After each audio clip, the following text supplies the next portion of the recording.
Hello students, कैसे हैं आप सब। आईसीटी वर्चुअल क्लासरूम में आपका स्वागत है। मैं विकास। आज हम क्लास 6 का मैथ्स करेंगे बच्चों। और जो हमारा चैप्टर चल रहा था पूर्ण संख्याएं, उसी चैप्टर को हम आगे कंटिन्यू करेंगे। तो बच्चों, अभी तक पूर्ण संख्याओं के बारे में आपने काफी कुछ सीख लिया है, जान चुके हैं पूर्ण संख्याएं क्या होती हैं बच्चों। और काफी सारे आपने नियम भी सीखे हैं, ठीक है। तो उन्हीं चीजों को इस्तेमाल करते हुए, अप्लाई करते हुए हम क्वेश्चंस करेंगे। तो चलिए स्मार्ट बोर्ड पे चलते हैं और क्वेश्चंस करते हैं। तो बच्चों, हम सीधा क्वेश्चन से स्टार्ट करेंगे। देखिए, चैप्टर आपका पूर्ण संख्याएं है। और जो हमारे पास सबसे पहले क्वेश्चन आता है वो ये कि किसी टैक्सी ड्राइवर ने अपनी गाड़ी की पेट्रोल टंकी में सोमवार को 40 लीटर पेट्रोल भरवाया है। अगले दिन उसने टंकी में 50 लीटर पेट्रोल भरवाया। यदि पेट्रोल का मूल्य 44 रुपए है प्रति लीटर था, तो उसने पेट्रोल का कुल कितना व्यय किया। तो बच्चों, ये क्वेश्चन है। आप देख सकते हैं कि यहाँ पे क्या क्या दिया है और क्या पूछा गया है। सबसे जरूरी चीज तो यही होती है ना, कि क्या हमसे पूछा गया है और कौन सी चीज यहाँ पे गिवन है, दी गई है। तो उसके अकॉर्डिंग हम इसको सॉल्व करेंगे। तो बताइए यहाँ पे आपको क्या लगता है कि क्या गिवन है और क्या चीज हमें यहाँ पे निकालनी है। इसके लिए बच्चों आप क्या करेंगे, आप सबसे पहले जो चीज दी है उस चीज को यहाँ पे लिख लेंगे। तो पेट्रोल के बारे में बात हो रही है, यहाँ पे पेट्रोल के बारे में बात हो रही है। तो हमें बोला गया है कि सोमवार को पेट्रोल कितना भरवाया गया, 40 लीटर। फिर अगले दिन कितना भरवाया, 50 लीटर। तो ये दो चीज दी है और तीसरी चीज दी है पेट्रोल का मूल्य 44 रुपए प्रति लीटर। तो बच्चों, सबसे पहले आप ये चीज लिखिए अपनी नोटबुक में। आप हर एक चीज लिखेंगे, तो पहले आप इस चीज को अपनी नोटबुक में लिखिए। उसके बाद हम क्या करेंगे, उसके बाद बच्चों आगे हम सॉल्व करेंगे। तो जल्दी से इसको आप लिख लीजिए, क्या क्या दिया है। मैं देखना चाहता हूं कि आप कौन कौन आप में से ये चीज लिख पाता है या लिख सकता है। तो बच्चों देखिए, हम इसको किस तरह से लिख सकते हैं, आप ध्यान से यहाँ पे देखेंगे।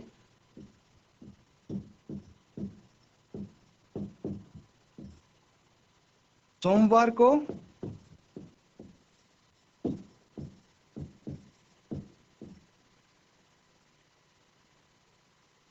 भराया गया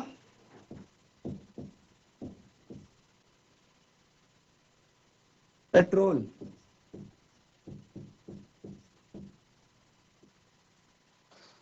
कितना है, 40 लीटर यहाँ पे दिया है। उसके बाद अगले दिन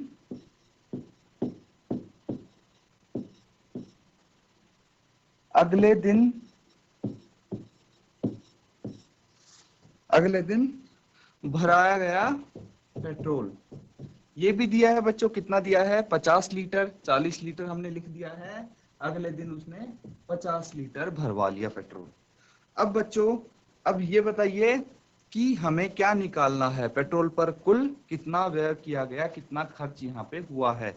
तो हम क्या करेंगे, कुल मतलब हमें योग करना है, जोड़ना होता है। तो सबसे पहले तो हम यही निकालेंगे कि उसने दोनों दिनों में कुल कितना पेट्रोल भरवाया। तो हम इसको करते हैं आगे।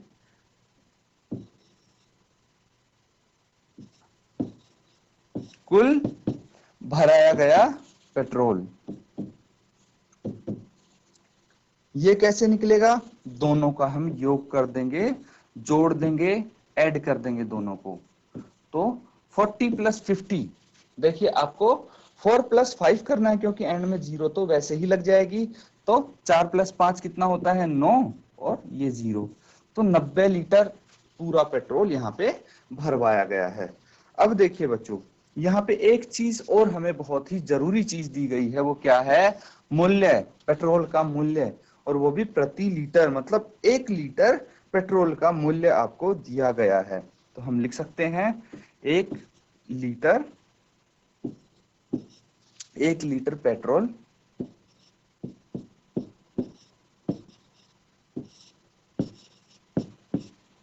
1 लीटर पेट्रोल का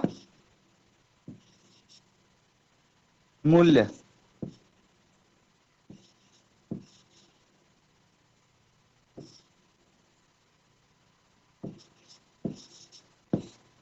और ये कितना दिया गया है, 44 रुपए। तो अगर 1 लीटर का पेट्रोल का मूल्य हमें दिया गया है तो 90 लीटर का कितना होगा, ये आप कैसे पता लगाएंगे बच्चों। 1 लीटर का पेट्रोल का मूल्य हमें गिवन है, दिया गया है, तो 90 लीटर का अगर आप 90 को 1 लीटर के पेट्रोल से गुना कर देंगे तो कितना आ जाएगा, 90 लीटर पेट्रोल का मूल्य आ जाएगा। यही तो हमें निकालना था।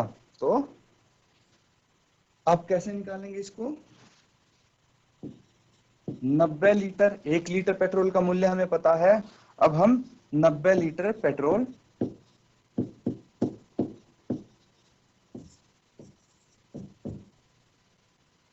का मूल्य, 90 लीटर पेट्रोल का मूल्य हम निकालेंगे। तो 1 लीटर के पेट्रोल को आप 90 से मल्टीप्लाई कर देंगे तो ये इतना इसका मूल्य आ जाएगा। ठीक है बच्चों, तो अब आप इसको मल्टीप्लाई करेंगे तो देखते हैं इसको आप किस तरह से मल्टीप्लाई करते हैं, कैसे गुना करते हैं। आप फटाफट इसको बच्चों मल्टीप्लाई करके आप अपना आंसर बता दीजिए जल्दी से। तो इसको गुना करना है बच्चों, हम काफी सारे क्वेश्चंस कर चुके हैं मल्टीप्लाई करने के। इसको आप सिंपल कैसे बना सकते हैं, आसान कैसे बना सकते हैं इस गुना को। नॉर्मली आप सब ऐसे कर सकते हैं, मुझे पता है, 44 इंटू 90, और जीरो को तो आपको ऐसे ही लिख देना है, इसीलिए आप सिर्फ किसको मल्टीप्लाई करेंगे, 44 को 9 से कर सकते हैं, ये भी कर सकते हैं। लेकिन और आसान बनाना हो या फिर अगर इसमें कोई नियम आप लगा के इसको सॉल्व करें तो और इजी बन सकता है, तो ये कौन सा तरीका है बच्चों, आप मुझे बताइए और जल्दी से इसको सॉल्व करके आंसर बताइए। आप बच्चों इसका आप आंसर बताएं मुझे कि क्या आंसर आया है आपका इन दोनों को मल्टीप्लाई करके। आप बच्चों टाइप करके अपना आंसर भेज सकते हैं, चैट के माध्यम से आप अपना आंसर मुझे भेज सकते हैं। तो जल्दी से इसका आंसर निकाल के भेजे, बहुत ही आसान है बच्चों ये क्वेश्चन, सिर्फ मल्टीप्लाई करना है आपको। क्या आंसर आया है आपका बताइए जल्दी से।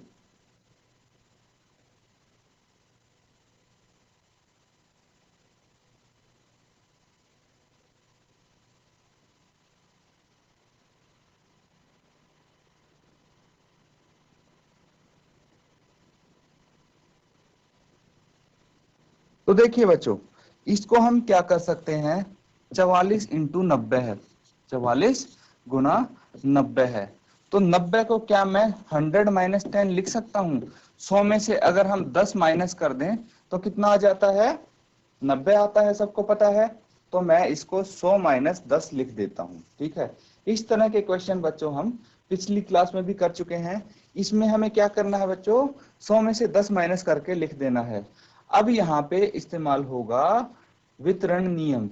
कैसे, हम इस 44 को 44 को ब्रैकेट के अंदर लेके जाएंगे और इससे मल्टीप्लाई करेंगे और इससे, इन दोनों से इसको गुना हम कर देंगे। तो क्या लिख देंगे इनको, 44 इंटू 100 माइनस 44 इंटू 10, ये लिखेंगे हम। इसके बाद अब क्या करेंगे, इसके बाद इन दोनों की मल्टीप्लीकेशन हम कर देंगे, तो ये 4400 आ जाएगा माइनस 440। तो देखिए जितने जीरो हैं, 100 में 2 जीरो है तो हमने 44 के आगे 2 जीरो लगा दी। वहां पे 10 है, 1 जीरो है, तो 44 के आगे 1 जीरो लगा दी। अब क्या करना है बच्चों, अब तो सिंपल है, आपको 4400 में से 440 माइनस कर देना है, आपका आंसर आ जाएगा। तो जीरो में माइनस जीरो, ठीक है, यहाँ पे कितना है, यहाँ पे हमारे पास जीरो है लेकिन नीचे 4 है, तो हम जीरो में से 4 माइनस नहीं कर सकते, तो हम क्या करेंगे, 4 से यहाँ पे एक उधार ले लेंगे, तो यहाँ 3 बच जाएगा और यहाँ 1 आ जाएगा। तो 10 माइनस कितना है, 4, यहाँ पे 6 आ सकता है बच्चों। फिर से 3 माइनस 4 हम नहीं कर सकते क्योंकि 3 छोटा है, 4 बड़ा है, तो यहाँ से एक उधार ले लेंगे, ये 13 हो गया और ये 3 बच गया। तो 13 माइनस 4 9 आ जाता है, और 3 में से 3 के नीचे कुछ नहीं है माइनस करने को, तो ये एज इट इज आ जाता है। तो इसका आंसर क्या हो गया बच्चों, इसका आंसर हो गया ₹3,960। तो अब आप बोल सकते हैं क्या पूछा गया था हमसे, उसने पेट्रोल पर कुल कितना व्यय किया, व्यय मतलब खर्च किया, तो कुल कितने रुपए खर्च किए उसने पेट्रोल पे, हमने यहाँ पे आंसर निकाल दिया है, ₹3,960 उसने पेट्रोल पे खर्च किए। तो इसी तरह बच्चों आप इसको क्वेश्चन को सॉल्व करेंगे। अब अगला क्वेश्चन करते हैं बच्चों, देखते हैं, वो भी इसी तरह से है, वो आपको सॉल्व करके आंसर बताना है, देखते हैं कौन बच्चा पहले कर पाता है।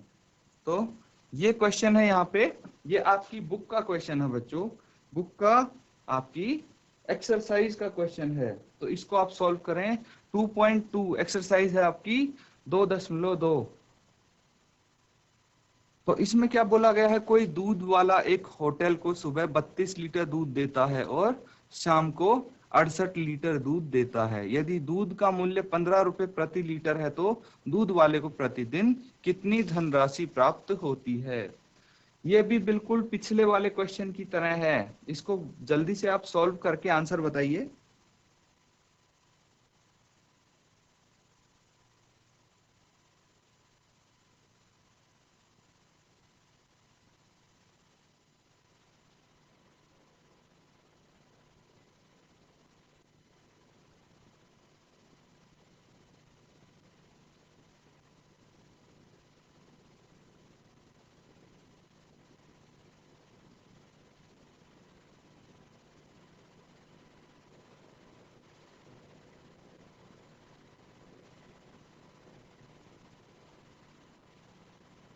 तो बच्चों जल्दी से आप अपना आंसर चैट के माध्यम से भेज सकते हैं, आप आंसर लिखें और भेज सकते हैं, या फिर आप वैसे भी अपना आंसर बता सकते हैं। तो इसको देखिए यहाँ पे क्या दिया गया है, हमने पहले भी पिछले क्वेश्चन में क्या किया था, जो गिवन था, जो दिया गया था उसी को हम यहाँ पे लिख रहे थे। तो यहाँ पे कौन सी चीज दी गई है, यहाँ पे सुबह के समय कितना दूध देता है दूध वाला, वो चीज यहाँ पे दी गई है। तो हम लिख सकते हैं यहाँ पे, क्या लिखेंगे,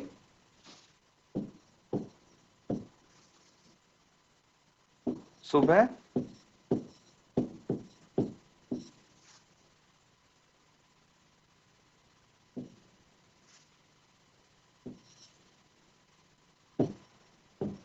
के समय, सुबह के समय दिया दूध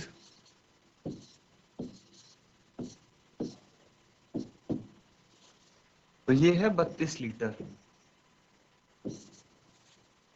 सुबह के समय 32 लीटर दूध है।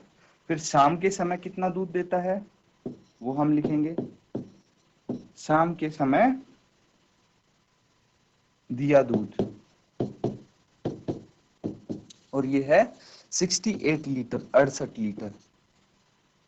अब पूछा गया है कि एक चीज और दी गई है, मूल्य दिया गया है, उससे पहले हम क्या कर लेते हैं, इससे अगर पूछा गया है कि दूध वाले को प्रतिदिन कितनी धनराशि प्राप्त होती है, तो सुबह और शाम दोनों समय के दूध को मिला के धनराशि मिलेगी उसको। तो सबसे पहले इसको हम टोटल कर लेते हैं, यानी कुल दूध कितना दिया है वो चीज हम निकाल लेते हैं।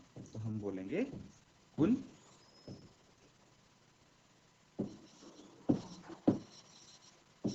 दूध, और ये कितना होगा, कुल दूध हम निकाल सकते हैं बच्चों, सुबह के टाइम जो दूध दिया गया है प्लस शाम के टाइम जो दूध दिया गया है, उन दोनों को ऐड करके, और ऐड करके कितना आंसर आएगा आपको पता है, 2 + 8 इसको कर देंगे हम, तो ये 10 आ जाएगा, एक हासिल, 3 + 6 9, और एक हासिल 10। तो ये 100 लीटर आ गया दूध, जो दोनों समय मिला के दूध वाला देता है। अब क्या है, 1 लीटर दूध का मूल्य यहाँ पे दिया गया है, लिख लेंगे,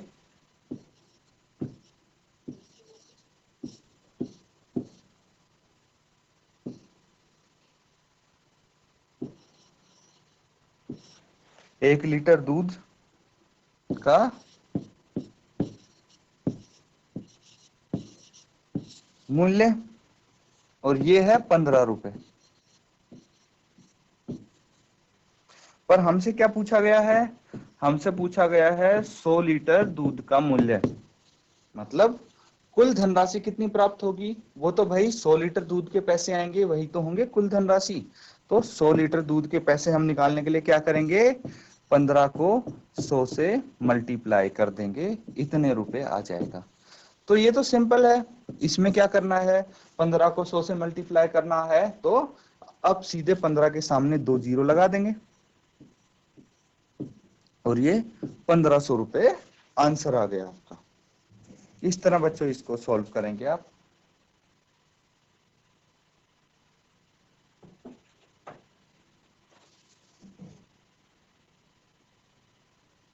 तो इसको आप नोट डाउन कर लीजिए।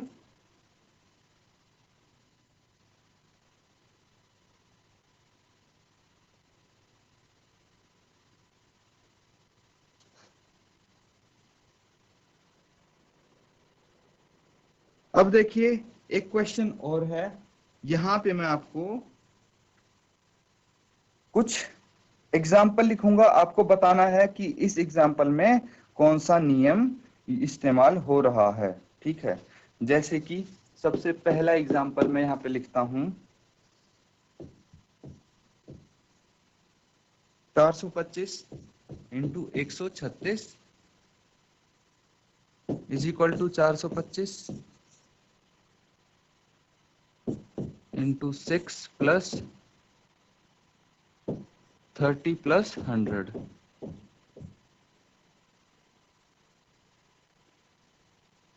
तो इसमें कौन सा नियम यहाँ पे इस्तेमाल हो रहा है, ये बच्चों आप बताएंगे।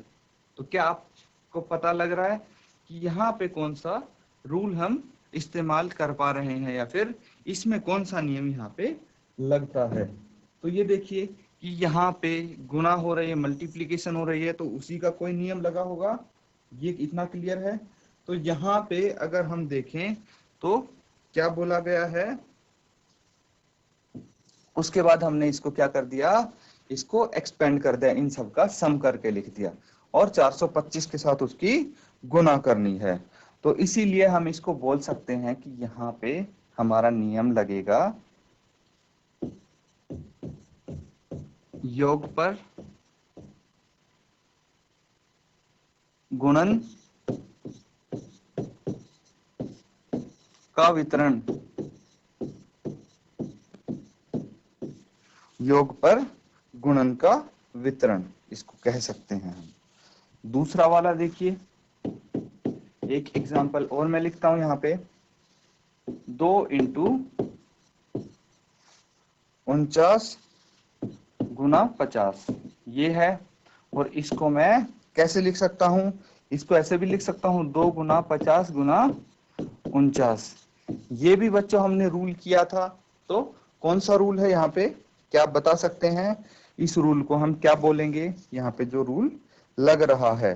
तो बच्चों इसको हम बोलेंगे गुणन की क्रम विनिमेयता, इसको हम बोलेंगे गुणन की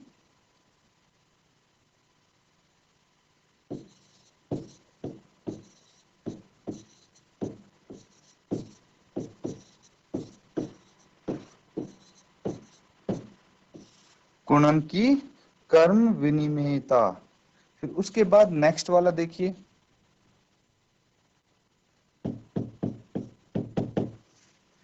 ये एग्जाम्पल है 80 प्लस 2005 प्लस 20, और इसको हम लिख सकते हैं 80 प्लस 20 प्लस 2005। तो यहाँ पे आप देख रहे हैं, इससे पिछले वाले क्वेश्चन में आपने देखा कि 49 और 50 की हमने प्लेस आपस में बदल दी है। यहाँ पे पहले 59 आ गया, फिर 50 आ गया, फिर 49 आ गया।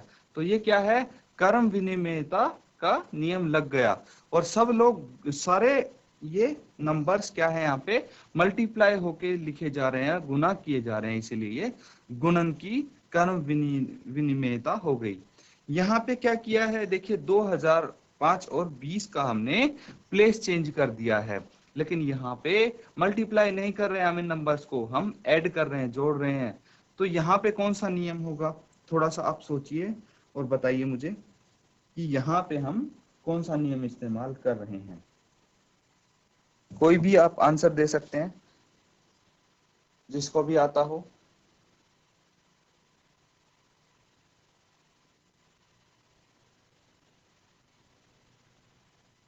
तो देखिए यहाँ पे जो नियम इस्तेमाल होगा उसको बोलेंगे योग की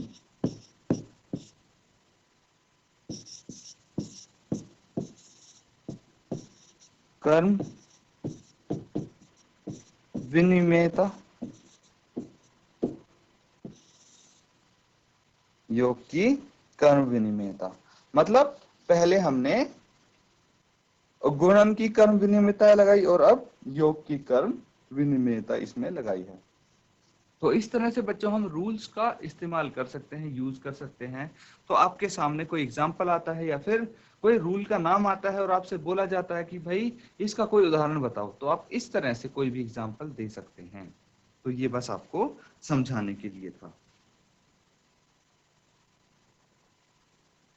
अब एक क्वेश्चन और करेंगे आप।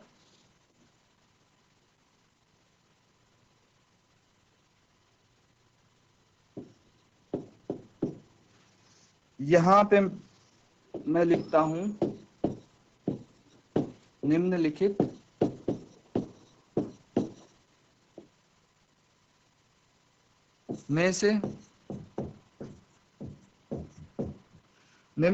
में से किससे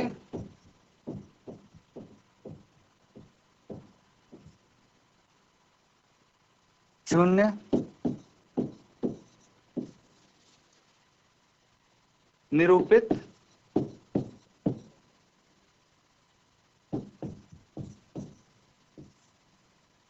नहीं होगा, ये आपको बताना है।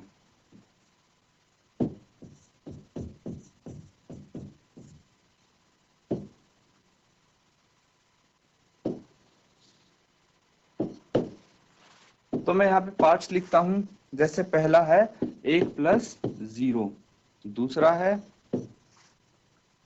0 × 0, तीसरा है 0/2 और चौथा है 10 - 10/2। तो इनमें से आपको ये बताना है कि किसको सॉल्व करने पे 0 नहीं आएगा। तो हम सॉल्व करके देखते हैं इनको। सबसे पहला वाला देखिए कि अगर हम यहाँ दूसरे वाले से स्टार्ट करते हैं बच्चों। देखिए 0 को 0 से मल्टीप्लाई करेंगे तो क्या आएगा, 0 ही आएगा। फिर 0/2 कितना होता है, 0 बटे हम कुछ भी कर लें, 0 बटे कुछ भी कर लें 0 ही आता है आंसर, तो इसका भी 0 आएगा। उसके बाद 10 - 10/2 है, तो देखिए 10 - 10 कितना होता है, 10 में से अगर 10 माइनस करेंगे तो 0 आएगा। और 0 बटे कुछ भी कर लें हम 0 ही होगा। तो इन तीनों को अगर सॉल्व कर रहे हैं तो 0 आएगा। लेकिन 1+0 कितना होगा, एक में अगर हम 0 ऐड करेंगे तो 1 ही आएगा बच्चों, ठीक है। तो ये जो फर्स्ट वाला पार्ट है ये शून्य निरूपित इससे नहीं होगा बच्चों। अब देखिए एक क्वेश्चन आपके सामने और है। यहाँ पे बोला गया यदि दो पूर्ण संख्याओं का गुणनफल शून्य है, दो पूर्ण संख्याओं का गुणनफल शून्य है, तो क्या हम कह सकते हैं कि इनमें से एक या दोनों ही शून्य होनी चाहिए। उदाहरण देके आप अपनी पुष्टि कीजिए। तो यहाँ पे बोला गया है कि दो पूर्ण संख्याएं। अब आप मुझे सबसे पहले तो ये बताइए कि आप अगर याद कर सकते हैं तो पूर्ण संख्याएं कौन सी होती हैं। 0 से स्टार्ट होती हैं, 1 2 3 4 और एंड आगे तक ये चलती जाती हैं, इनको हम पूर्ण संख्याएं कहते हैं। तो आंसर क्या आना चाहिए, शून्य आना चाहिए। तो शून्य किस केस में आएगा बच्चों, दो संख्याएं हैं, दो संख्याओं को, ठीक है, अगर दो संख्याओं को हम मल्टीप्लाई करें और आंसर शून्य आए तो इस केस में या तो हमारे पास एक नंबर, एक संख्या शून्य होनी चाहिए या फिर दोनों ही 0 होनी चाहिए। अभी क्या बच्चों हमने पीछे देखो, या तो दोनों ही शून्य हो तो हमारे पास शून्य आ जाएगा। तो दोनों नंबर अगर शून्य हो तो शून्य आ जाएगा। लेकिन अगर एक भी नंबर शून्य हो तो भी हमारा काम बन सकता है। यहाँ पे फॉर एग्जांपल अगर 2 लिख लें तो 0 × 2 0 होता है। तो दोनों में से कोई एक 0 होना चाहिए या दोनों ही 0 होने चाहिए।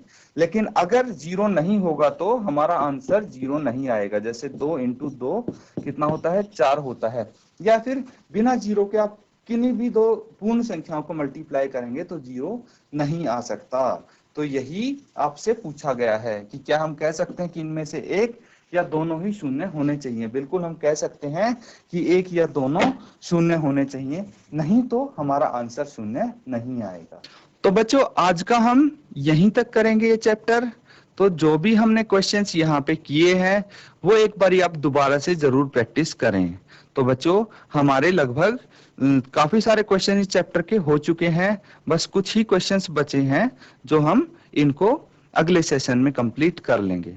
तो इसी के साथ आज का लेक्चर हम खत्म करते हैं। Thank you and have a nice day.